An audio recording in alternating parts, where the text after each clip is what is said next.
嗨，大家好。003福建舰于今天4月1日终于完成了其第7次的海试即将返回。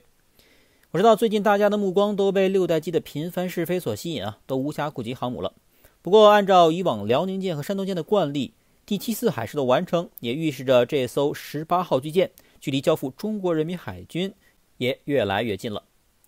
这次海试最大的看点呢，一个就是这张由外国卫星拍到的图片了。此图福建舰正在进行转弯机动，而其旁边却出现了一朵巨型浪花。按照与福建舰长度的对比测算呢，这个浪花的直径恐怕有1000米以上了。因此很多人都在猜测这是不是福建舰在本次海试中进行了全舰抗冲击爆炸的实验呢？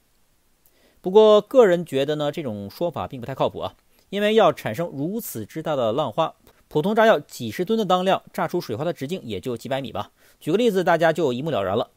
这是美国福特号电磁弹射航母进行全舰冲击实验时的画面。这次实验用的是18吨的炸药，并在水下引爆，溅起浪花的直径呢，明显比福特号舰长要短，大概也就100来米的样子。因此如果要出现如这次卫星图中拍到的效果，至少要用2000吨级当量的小型核弹才能产生如此巨大的浪花。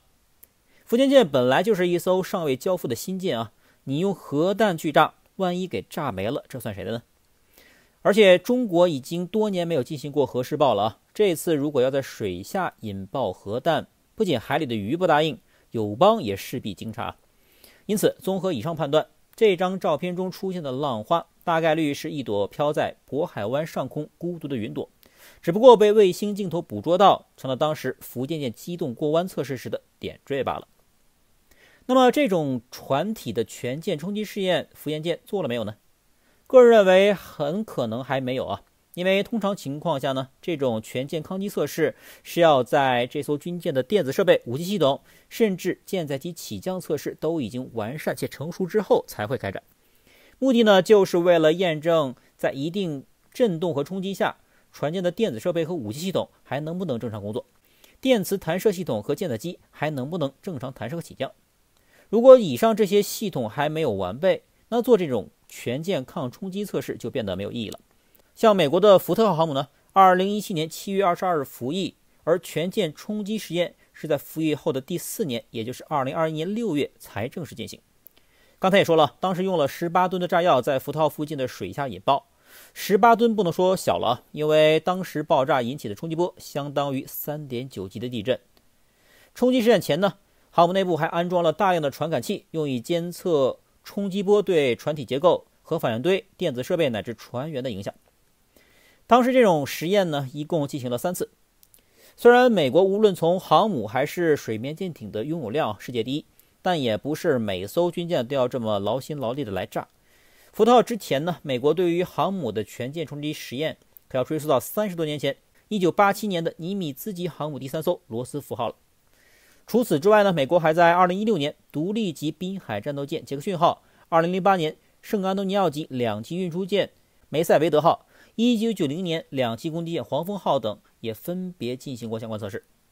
至于主力的伯克级呢，伯克1是一直到1994年3号舰威尔伯号服役后才进行了抗冲击实验，而伯克2则是拖到了2001年才进行了抗冲击实验。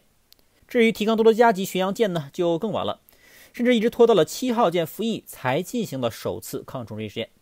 如此可见，以美军的惯例，全舰的抗冲击实验通常都是发生在服役之后来进行的。相对的，我们中国海军呢，全舰冲击实验当然也是要做的不过碍于保密性公布的并不多，只知道2014年针对 051D 型驱逐舰做过类似实验， 052D 呢也做过，这是当时实验时的画面。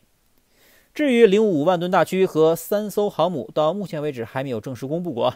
暂不清楚是已经进行过类似实验，还是要后续计划进行。好了，除了这张图之外呢，福建舰此次海试还被拍到了这样一个航行轨迹，既有多个大范围的 S 型轨迹，也有小半径的急转弯轨迹等。这说明福建舰正在进行极限航速、回转性能、Z 型操纵以及紧急规避攻击和障碍的测试。极限航速测试旨在获取航母在不同海况、不同吃水条件下的航速和燃油消耗量，同时还要利用甲板风为舰载机的起降制造顺风、逆风甚至侧风等特殊条件，进而验证最大航速。因此你会看到福建舰分别在不同方向都进行了急速行驶。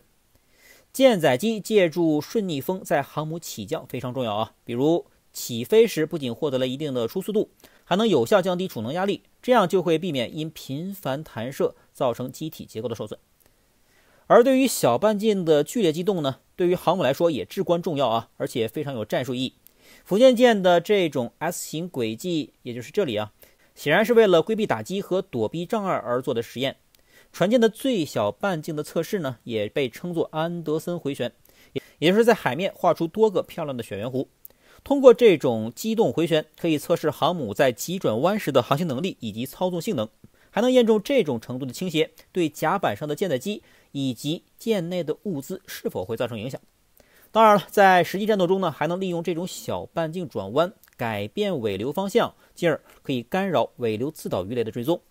在测试时呢，一般情况下需要每隔20秒甚至更短去测量并记录舵角、方位角、航速、操作次数以及最大操作角度等等信息，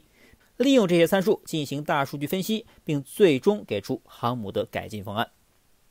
当然，在进行如上测试时呢，是否也伴随有舰载机的起降测试？从目前曝光的这几张卫星图还很难判断啊。不过从此前几次海试，福建舰甲板上已经出现的轮胎痕迹来看，舰载机肯定是飞了，至少着舰复飞已经完成。至于这第7次海试是否更进一步，把弹射起降和各型舰载机全部测试完成，那就只能留待后续官方的披露了。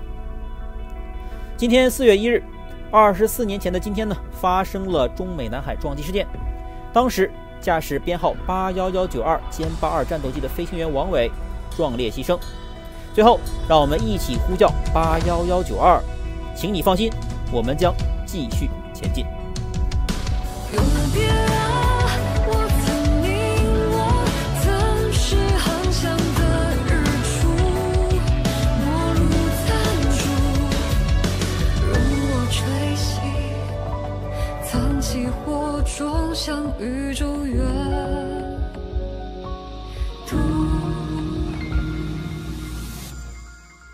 81192收到，请回答。81192收到，请回答。81192收到，请回答。这里是中国海军辽宁舰，中国海军山东舰，这里是中国海军福建舰。甲板已清空，空域已清空，防空识别已开启，可以降落，请立即返航，请立即返航，请立即返航，请立即返航。81192收到，我已无法返航，请